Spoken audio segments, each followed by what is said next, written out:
안녕하세요. 연세하나병원 박종화 원장입니다. 첫 영상이라 굉장히 떨리는데요. 앞으로 좋은 정보로 찾아뵙도록 하겠습니다.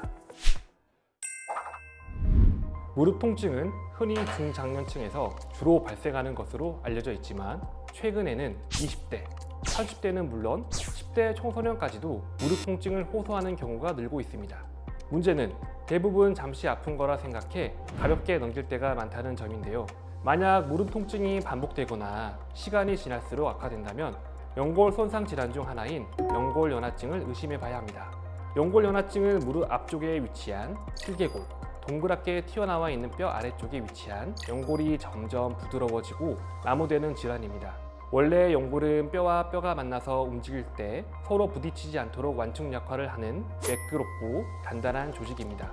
단단하면서도 유연한 스폰지 같은 구조이기 때문에 충격을 흡수하고 마찰을 줄이며 원활한 움직임이 가능하도록 도와주는데, 이 연골이 점점 부드러워지고 탄성을 잃으면 표면이 거칠어지는 상태에 접어듭니다. 쉽게 표현하면 마치 물에 젖은 지우개처럼 물렁물렁하고 약해지기 때문에 물리적인 충격을 잘 견디지 못해 손상에 더 취약해지는 상태에 이르게 됩니다. 몇 년 전만 해도 노화나 외상에 의해 발생하는 질환이었지만 최근에는 젊은 연령대에서도 생활 습관이나 자세만으로도 충분히 발생할 수 있습니다. 특히 다리를 꼬고 앉거나 양반다리, 쪼그려 앉는 자세는 무릎 관절을 강하게 회전시킨 상태로 과도한 압박을 반복하기 때문에 연골 손상을 유발할 수 있습니다. 또 무릎 관절을 이루는 정강이뼈와 대퇴골이 일직선이 아닌 경우 무릎을 120도 이상 굽혔을 때 특정 부위에 압력이 집중돼 연골이 점점 마모됩니다. 때문에 축구나 농구, 달리기, 등산처럼 무릎을 반복적으로 구부리거나 방향 전환이 잦은 운동을 즐기거나 일상에서 관절 사용량이 많은 분이라면 연골 손상이 진행될 가능성이 아주 높습니다. 연골연화증은 겉으로 보기에 퇴행이라는 단어가 붙지 않다 보니 많은 분들이 질환 자체를 대수롭지 않게 여기곤 합니다. 그래서 젊은 나이에 생기는 무릎 통증을 단순 근육통이나 일시적인 통증 정도로 생각해 방치할 때가 많은데요. 연골은 한번 손상되면 자연적으로 재생되지 않고 근육이나 인대처럼 혈관이 풍부한 조직이 아니기 때문에 회복 능력도 매우 낮습니다. 즉, 통증이 있다는 것은 이미 연골 아랫뼈나 주변 조직까지 영향을 받고 있음을 의미하고 다시 이전 상태로 되돌릴 수 없기 때문에 단순히 시간이 지나면 좋아지는 문제로 보지 않아야 합니다. 무릎 주변 근력을 강화하거나 체중을 줄이면 통증이 완화되는지 질문하실 때가 많은데요. 도움은 됩니다.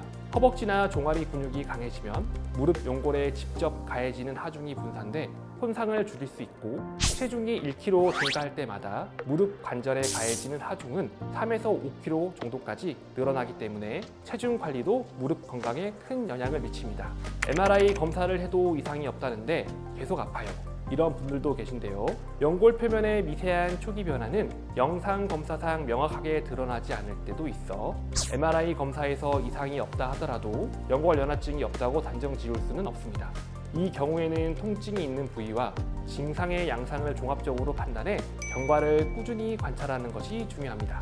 무릎 통증이 골반 통증까지 일으킬 수 있는지도 많이 질문하시는데요. 직접적으로 골반 통증의 원인이 되기보다는 무릎 통증으로 인해 걷는 자세가 틀어지고 체중 분산이 변하면서 다른 관절에 2차적 부담을 가하기도 합니다.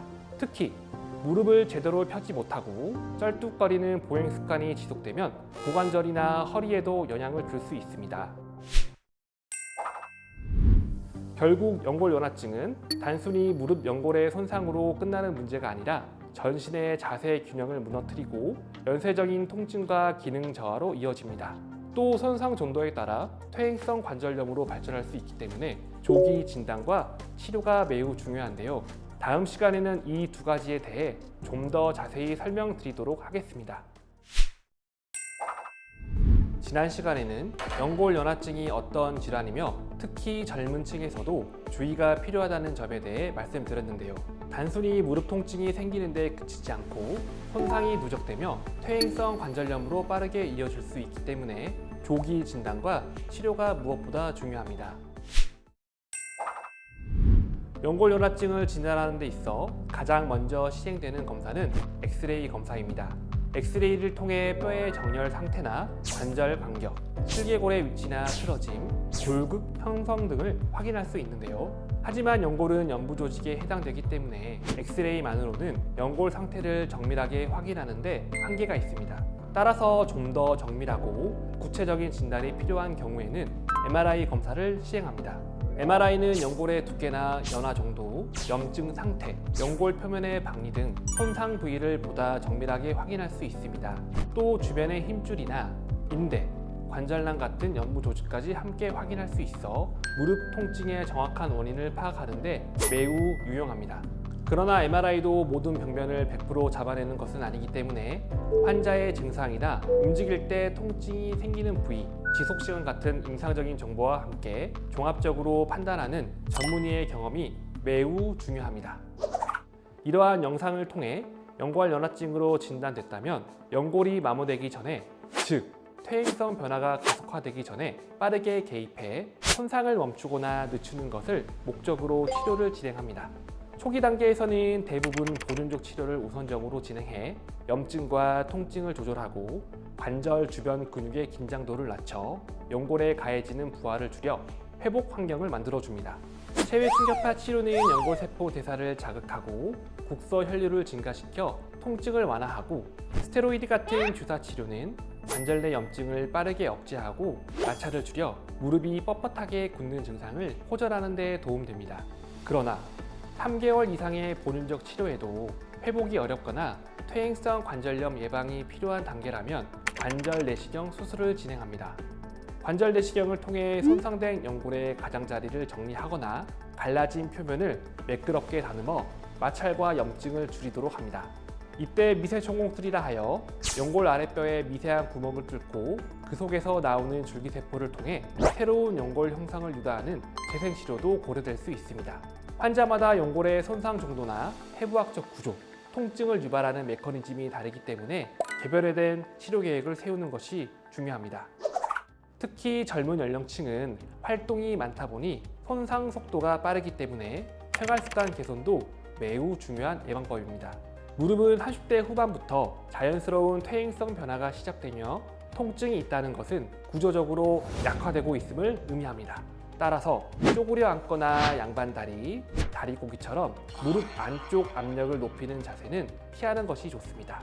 계단을 내려올 때는 평지를 걸을 때보다 무릎 관절에 3배 이상의 하중이 실리기 때문에 가능하면 엘리베이터나 에스컬레이터를 이용하고, 부득이한 경우에는 손잡이나 벽을 잡고 천천히 내려오는 습관을 갖는 것이 바람직합니다. 체중 관리도 매우 중요한 요소입니다. 체중이 1kg 증가하면 무릎은 4kg에 가까운 추가 하중을 감당하게 되며, 이 상태가 지속되면 연골 마모가 가속화됩니다.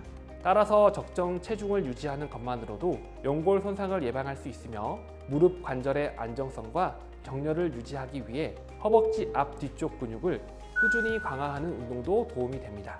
운동 시에는 무릎에 무리가 가지 않도록 정확한 자세와 강도를 유지하고 전문 재활 치료사의 지도하에 수행하도록 합니다.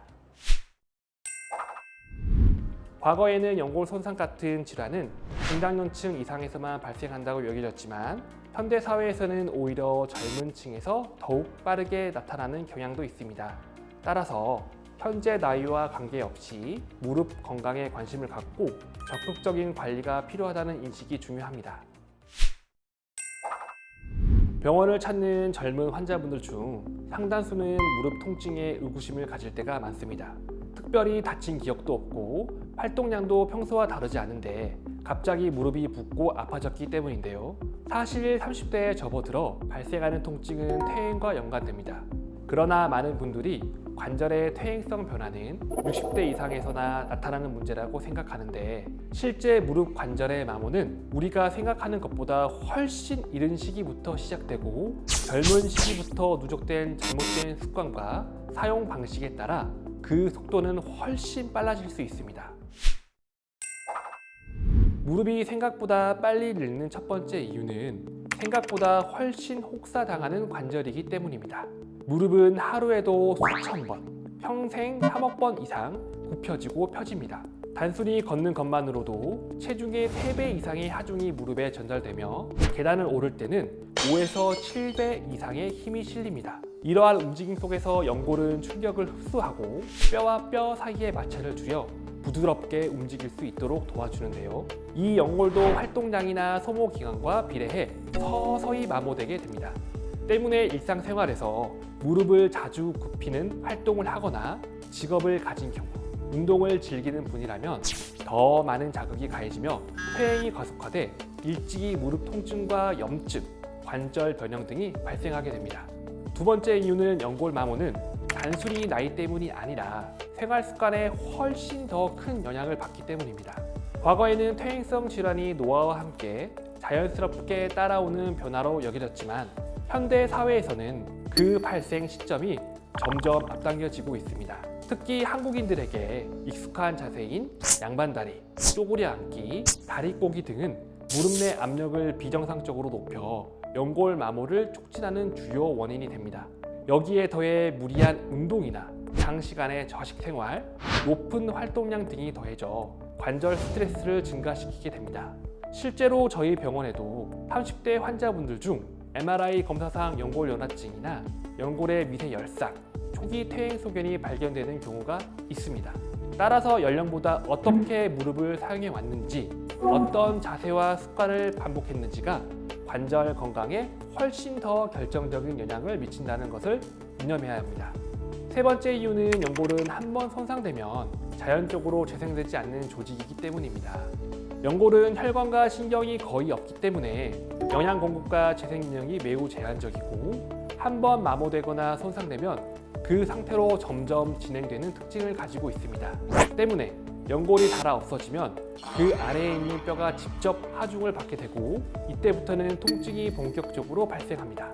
또 반복적인 충격은 염증을 유발하고 이 자리에 활액이 고이면서 무릎이 붓고 뼈 가장자리에 골격이 자라며 관절이 변형되는 악순환이 반복됩니다. 이 상태가 방치되면 무릎을 굽히거나 펴는 것조차 어려워지고 관절 주위 인대와 근육까지 단단하게 굳어 전반적인 기능이 떨어지게 됩니다. 특히 젊은 시기에 관절염 말기로 진행되면 70대에 인공관절 재수술도 고려해야 하는 상황이 올 수 있기 때문에 아직 연골이 살아있을 때 적절한 관리와 치료로 퇴행 속도를 최대한 늦추는 것이 매우 중요합니다. 그렇다면 무릎 관절의 퇴행을 늦추기 위해서 실천할 수 있는 관리법에는 어떤 것들이 있을까요? 가장 기본이 되는 것은 생활습관 개선과 올바른 자세 유지입니다. 연골에 가해지는 압력을 줄이기 위해서는 가급적 의자에 바르게 앉고 무릎을 과도하게 굽히는 자세는 피하도록 합니다. 의자나 소파에 앉아서도 양반 다리를 하거나 다리를 반드시 꼬지 않도록 주의해야 합니다. 또 실내 자전거나 평지 걷기, 수영 등의 운동으로 무릎 주변 근력을 강화하여 연골에 가해지는 하중을 분산합니다.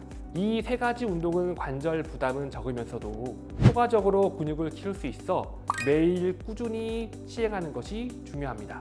여의치 않다면 틈틈이 스트레칭이나 따뜻한 찜질, 마사지로 혈류를 개선하는 것도 좋습니다. 무릎 관절의 퇴행은 30대 후반부터 자연스럽게 시작되지만 이 시기에는 증상이 뚜렷하지 않기 때문에 대부분 자각하지 못한 채 방치하게 됩니다.